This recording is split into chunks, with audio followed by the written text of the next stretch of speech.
Hello, good morning student. So today topic I teach you weathering. आज हम अपक्षरण के बारे में पढ़ाएंगे या वेदरिंग के बारे में टॉपिक आज देखेंगे। आज एक न्यू टॉपिक क्या है, वेदरिंग। वेदरिंग मीन्स होता है कि चट्टानों का टूटकर मिट्टी के रूप में परिवर्तन होना। बड़ी बड़ी चट्टानें छोटे छोटे चट्टानों में टूटती हैं, छोटे छोटे चट्टानें जो होती हैं वो और महीन चट्टानों में टूटती हैं। धीरे धीरे चट्टानें टूट के बालू के रूप में आती हैं और यही सैंडी सॉइल में कन्वर्ट हो जाती है या बालू यही सॉइल में कन्वर्ट हो जाता है। सबसे पहले हम डिफिनेशन देखते हैं कि वेदरिंग चट्टानों एवं खनिजों का टूटना, चट्टानों एवं खनिजों का टूटना, टुकड़ों में बंटना तथा धीरे धीरे भूमि में बदलने को वेदरिंग कहते हैं। राइट, धीरे धीरे भूमि में बदलने को क्या कहते हैं, वेदरिंग कहते हैं। जैसे weathering is a geological process, English में अगर हम डिफिनेशन देखेंगे तो weathering is a geological process and essentially destructive in nature which lead to the formation of simple compound from the solid rocks of earth crust। चट्टानों का छोटे छोटे टुकड़ों में टूटना ही क्या कहलाता है, वेदरिंग कहलाता है। Right, weathering is a 3 types. जो वेदरिंग होता है वो 3 तरह से होता है। कौन कौन वेदरिंग होता है? पहला फर्स्ट है physical weathering, number 2 chemical weathering and number 3 biological weathering.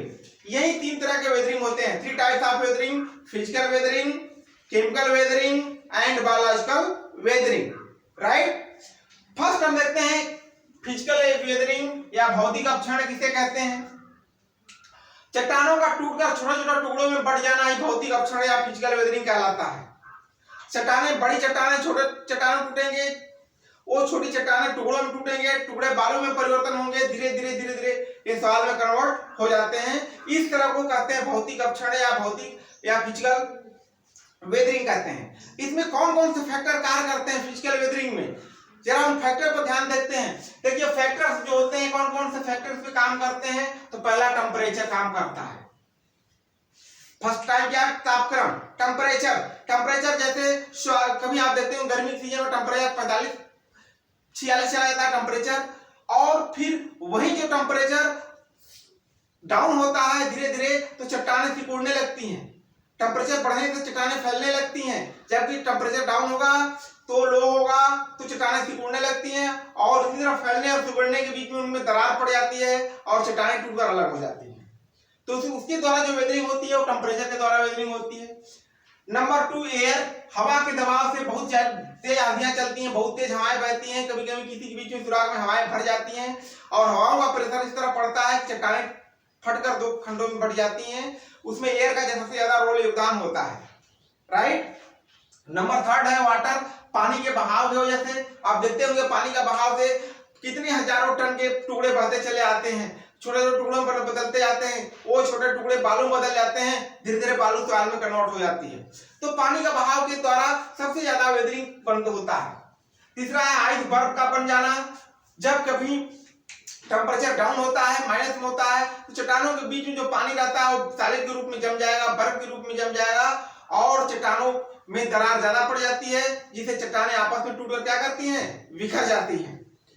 Next है प्लांट एंड एनिमल। आप देखते होंगे कि पहाड़ों में चट्टानों पर प्लांट जम जाते हैं, प्लांट बड़े बड़े पौधे जाते हैं, उनका रूट होता है, और रूट उसी पहाड़ों में ही इर्द गिर्द फैल जाता है, जिससे चट्टानों को तोड़ने में सहायक होता है। एनिमल रहते हैं, जानवरों के ऊपर नीचे चढ़ने से चट्टानें धीरे धीरे टूटते टूटते कई खंडों में बढ़ जाती हैं। इस तरह जो वेदरिंग होती है उसमें हम फिजिकल वेदरिंग कहते हैं। एयर के द्वारा, टेम्परेचर के द्वारा, वाटर के द्वारा, प्लांट के द्वारा, आइस के द्वारा, एनिमल के द्वारा जो भी वेदरिंग होती है उसे हम क्या कहते हैं, फिजिकल वेदरिंग कहते हैं। बात समझ में आ गई। नेक्स्ट है केमिकल वेदरिंग, रासायनिक अपक्षरण किसे कहते हैं, केमिकल वेदरिंग। इस प्रक्रिया चट्टानों के रासायनिक संगठन में भी परिवर्तन होता है। यह प्रक्रिया धीरे धीरे होती है, काफी लंबे समय तक चलती रहती है। इस तरह का परिवर्तन को हम रासायनिक परिवर्तन या केमिकल वेदरिंग कहते हैं। राइट, केमिकल वेदरिंग में देखिए केमिकल वेदरिंग या डिफरेंट टाइप्स, ये भी कई तरह के होते हैं। पहला होता है ऑक्सीडेशन, ऑक्सीकरण क्रिया सबसे ज्यादा होती है, ऑक्सीकरण क्रिया से वेदरिंग होता है। नंबर 2 है रिडक्शन, अपचयन के द्वारा वेदरिंग का होता है। राइट। नंबर 3 है हाइड्रेशन, जल योजन के द्वारा वेदरिंग का होना। नंबर 4 है हाइड्रोलिसिस, जल अपघटन के द्वारा वेदरिंग का होना। नंबर 5 है सोल्यूशन विलयन के द्वारा वेदरिंग का होना। नंबर 6 है कार्बोनेटिकरण के द्वारा वेदरिंग का होना और डिपोजिशन के द्वारा वेदरिंग का होना है, जमाव के द्वारा वेदरिंग का होना। इस तरह से कई फैक्टर कार्य करते हैं। पहला है ऑक्सीडेशन, दूसरा है रिडक्शन, थर्ड है हाइड्रोलिसिस, थर्ड है हाइड्रेशन, फोर्थ है हाइड्रोलिसिस, 5 है सोल्यूशन, 6 है कार्बोनेटिकरण एंड 7th है डिपोजिशन। ये सब फिजिकल वेदरिंग में सहायक होते हैं। इतने फैक्टर के द्वारा फिजिकल वेदरिंग होता रहता है और चट्टानें टूटकर पार्टिकल्स में बदल जाती हैं और वो पार्टिकल धीरे धीरे सॉइल में कन्वर्ट हो जाती है। नंबर 3 है बायोलॉजिकल वेदरिंग, भौतिक हो गया, दूसरा रासायनिक हो गया, तीसरा है biological weathering. Biological weathering micro organism like fungi, bacteria, algae, lichen इत्यादि थोड़ी सी नमी पाकर चट्टानों के बीच में उगते रहते हैं और जिससे द्वारा चट्टानों में कार्बनिक पदार्थ की मात्रा बढ़ जाती है और अवक्षरण में सहायता करते हैं। राइट। बायोलॉजिकल वेदरिंग में फंजाई, बैक्टीरिया, एल्गी, लाइकेन थोड़ी सी नमी पाकर पहाड़ों के बीच में, चट्टानों के बीच में जम जाते हैं और धीरे धीरे चट्टानों को तोड़ने का काम करते हैं।